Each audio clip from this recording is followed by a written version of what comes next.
हमर भगिया पर गेल सनुरा ममिया जब गेल हमर भगिया पर गेल सनुरा ममिया चलल जाह जान दोसर टोलिया रे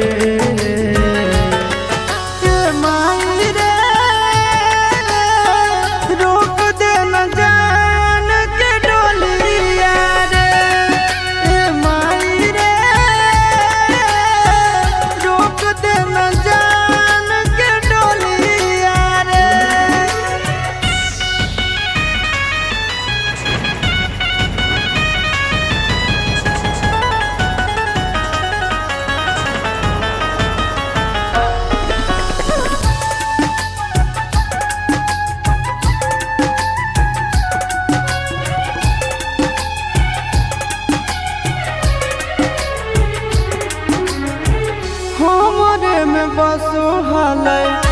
ओकर परान गे कोई से बदल लेकै अपन ईमान गे हमरे में बसो हलै ओकर परान गे कोई से बदल लेकै अपन ईमान गे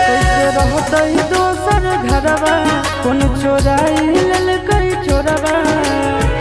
सुना हो जैतै हमर गलिया गे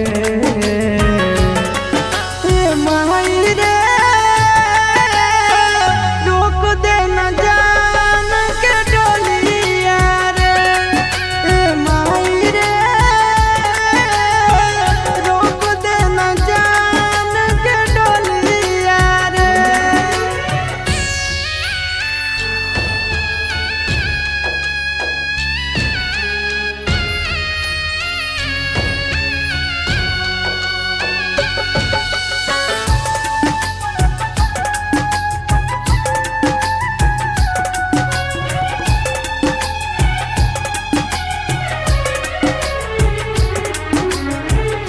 कैसे कर जबा पर